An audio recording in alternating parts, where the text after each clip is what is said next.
There are a few deck lists in Pokemon TCG Pocket that are quite underrated and don't see enough spotlight, so let's talk about them. Now let's start off with this exact Machamp EX deck list. It's played with the new Mankey and Primeape. And this deck list recently made a top 4 cut in a tournament with over 500 players, so that's quite respectable. The simple reason as to why this deck all of a sudden sees success is, first of all, because of the new Mankey that makes Primeape viable, and Primeape one-shots Pikachu. Same reason goes for Machamp EX, he one-shots Pikachu. And Pikachu is currently the most played deck and the most successful deck in this game. So when you enter a tournament with a deck that counters this Pikachu, you're kinda bound to have success if you get a little bit lucky with your pairings.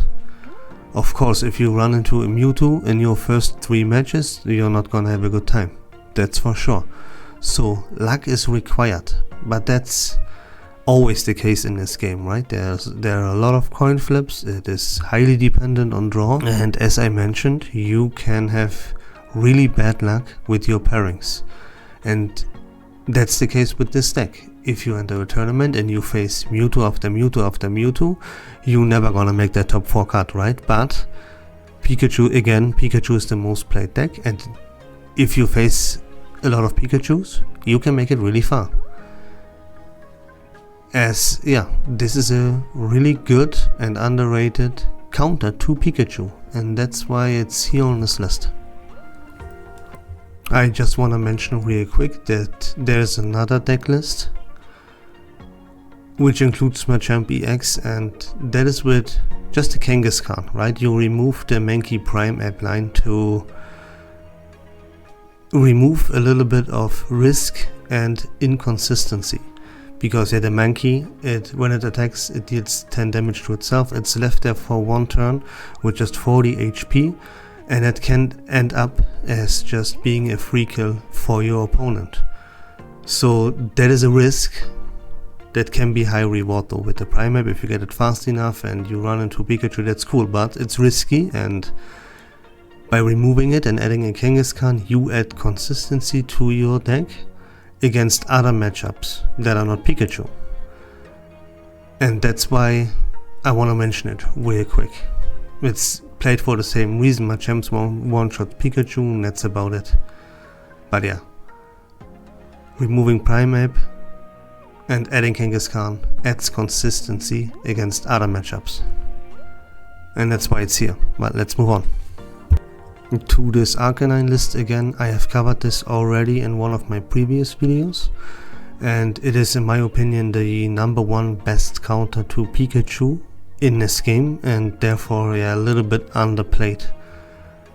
You can play this also with Ninetales and Blaine to counter Pikachu even harder, but this list here with Moltres, it adds consistency against other matchups. Like, for example, the best example is the Mewtwo. I've talked about this in detail in my previous videos, so I will cut it short here and move on already to this Marowak list that includes Kabutops. Now this is a hot take actually, because Kabutops is not really good, but most people say it's trash, but in my opinion it is a little bit underrated. It is not good, but it is also not as bad as most people say, in my opinion. And again, I can just repeat myself, there are thousands of Pikachu counters coming out of the woods, and Kabutops is also a really good counter to the Pikachu, again because it does 70 damage and it heals itself by 70 every turn, and it has 140 HP. That means even if the Pikachu hits for the full damage with 90, Kabutops just negates 70 of this, which makes your Pikachu deal 20 damage in the end. And that's just absolutely nothing. On top of that, it is a stage 2, but it has 140 HP, it's a non-EX, and it only requires 1 energy. That is nothing. And so if it gets on the board, which Meowth helps, right? Meowth gives up 1 point. It helps you to get that Kabutops out. Kabutops is a real pain to deal with for the Pikachu. And that gives up just 1 other point. And then the Marowak EX comes in and cleans house, right? This deck, as I said, is in my opinion underrated, and because it is such a pain for Pikachu to deal with. And that's about it, right? That's a hot take, but I wanted to mention Kabutops. So let's move on to the Alakazam.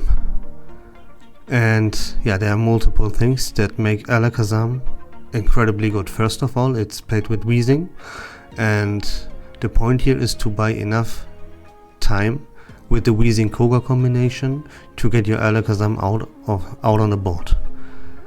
So what makes Alakazam so incredibly good and underrated? First of all, it only requires 1 Psychic Energy.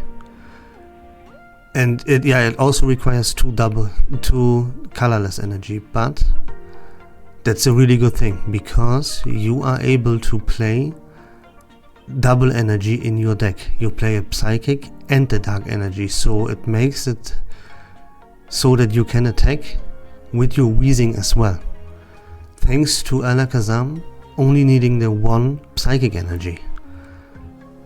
That's a huge upside. Another thing is that Alakazam, again, like everything else in this game, one-shots the Pikachu. But also, it one-shots the Mewtwo, while Mewtwo only has 3 energy attached to him. Mewtwo doesn't even need to be fully set up yet, and Alakazam one-shots it. And it doesn't end here. Alakazam is not even in EX, right? So it needs only 3 energy. You can play double energy thanks to 2 of those 3 energies being colorless, which allows you Weezing to attack. It one-shots the Pikachu, it one-shots the Mewtwo. That is absolutely fantastic. The only matchup I would say that this deck struggles in is against Executor, because he only attaches 1 energy. And oh yeah, just in case you're not aware what Alakazam does, it does flat 60 plus 30 for each energy that is attached to your opponent. So while Executor is not the most favorable matchup for him, it's still fine. He still 2-shots that thing. So yeah, having a good matchup against Pikachu and against Mewtwo is incredibly valuable in this matter. And that's why Alakazam is here, and I seriously think this is like one of the most, if not the most underrated deck in this game actually, and it should be played way more. But now let's move on. And next up we have Wigglytuff EX paired with Executor. Now this is a very strong deck in general, but it's a little bit coin flippy obviously. You make your enemies flip a coin due to the sleep from Wigglytuff, and yourself you flip coins with Executor. So this could be the argument against this deck, but no problem, trust me, it's really fucking strong. You start off with Executor EX, you spread some damage, and you take a lot of hits due to you having 160 HP. That is strong right out the gate, and you can build up your Wigglytuff EX on the bench while your Executor does some work in the active. That is fast, that is bulky, but coin flippy. And so yeah, you see the deck list right here. The core is the Wiggly, Executor, and then you have Giovanni, Sabrina, Professor's Research, and the Pokeball. Those are the staple cards. Now if you play all of them twice, which you should, then you have 16 cards in your deck. And the last four cards that you add, this is up to you. Now your best option are Kangaskhan. If you want to play another Pokemon, that is, then Kangaskhan is your best option. But keep in mind that Kangaskhan gives up a price, and this is not something you would want.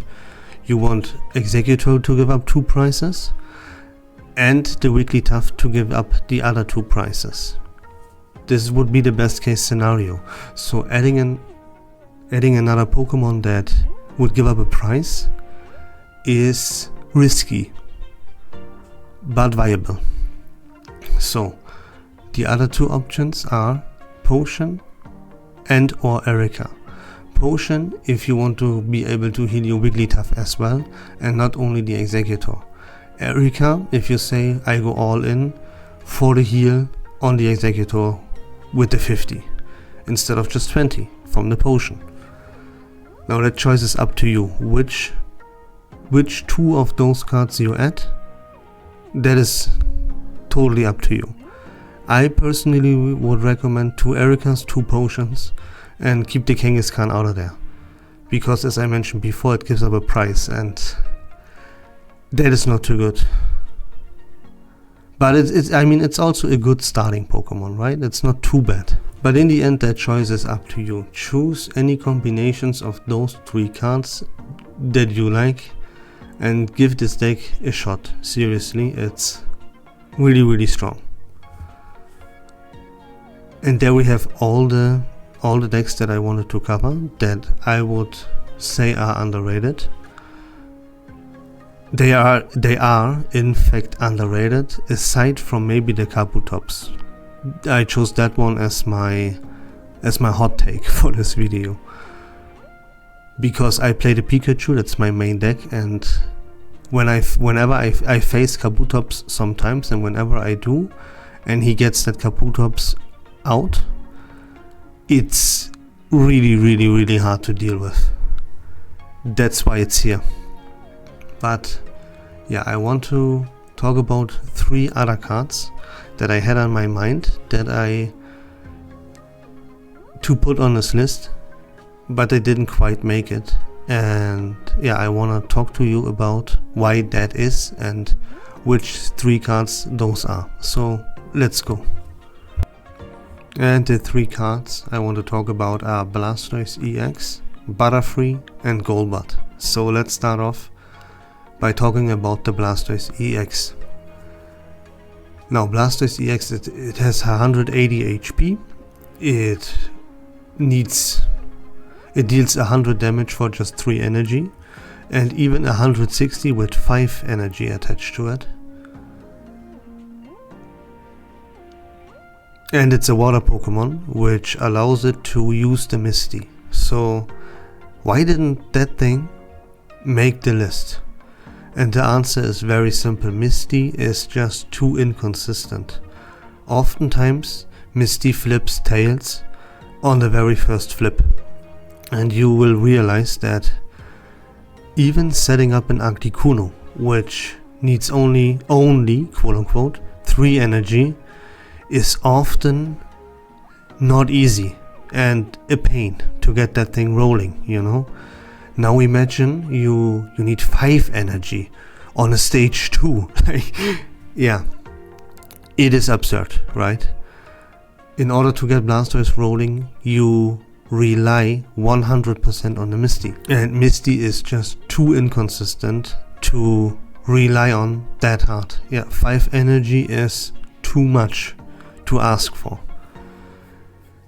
Additionally, as I mentioned, it is a stage 2, and if you play a water deck, the Pokemon that is a stage 2 that you go for is the Greninja.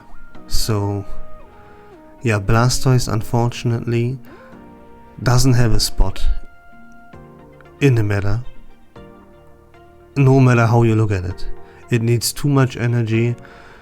You prefer another stage 2. Water decks are really fast due to Articuno and Starmie, and yeah, Blastoise just does not fit anywhere in any list, no matter how you look at it, how you spin it, right? It's just not good enough, and that's why it didn't make the list. Now Butterfree on the other hand is interesting, at least, because it can just sit on your bench and you heal 20 damage from each of your Pokemon, which sounds really good. Heal is what grass decks are made of, pretty much. They rely on heal. With the Erica, the Venusaur has its self-heal, right? And adding another 20 to it every single turn, that's a free potion to all of your Pokemon. That doesn't sound bad.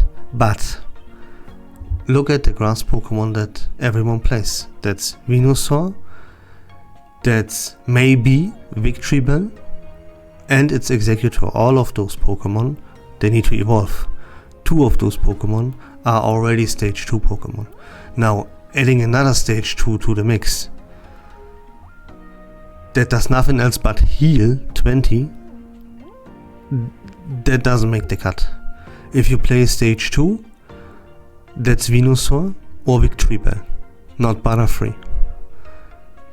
And everything else that you play is a stage 1 with Executor or maybe the Lilligant. So in the end, Butterfree suffers a similar fate to the Blastoise. They just don't make it. There are better stage 2 Pokemon in their respective decks, and they just didn't fit into any list, no matter how you look at it. And that's why Butterfree also didn't make the list. So moving on to Golbat. Now, that one is actually a crazy one to me, but I have to mention it because it pops up. You see Golbat here and there in tournaments even. And the reasoning that people give as to why they would play Golbat is first of all, it's fast, it only needs 1 energy and is only a stage 1. It requires a colorless 1, so you can fit it into every deck that you possibly want. It's versatile when it comes to deck building, and another huge part is that it hits Gardevoir and Mewtwo for weakness. But now there is also a huge downside. It's a stage 1, and even to Gardevoir and Mewtwo it only does 60. So you need 3 hits to kill the Mewtwo, with a stage 1 that has 70 HP. Like, I don't know why people would ever even consider playing this. I don't see any reason. I think this card is complete garbage. But you see it here and there. It is in tournaments, and that's why I want to mention it. And that's it for the video, guys. I've talked about everything I wanted to talk about. I showed you all the deck lists that I think are underrated, and I think, as I mentioned before, Alakazam Weezing, in fact, is actually the most underrated deck list in this game, because it one-shots not only the Pikachu like everything else, but also the Mewtwo like almost nobody else one-shots Mewtwo, right? There's only Charizard and the Alakazam. And yeah, that's all I'm gonna say about it. You make your decision. Let me know in the comments if I forgot something, or what do you think is actually a little bit underrated and why. I hope that was fun and informative, but until next time, take care of yourselves, have a great day, and bye bye.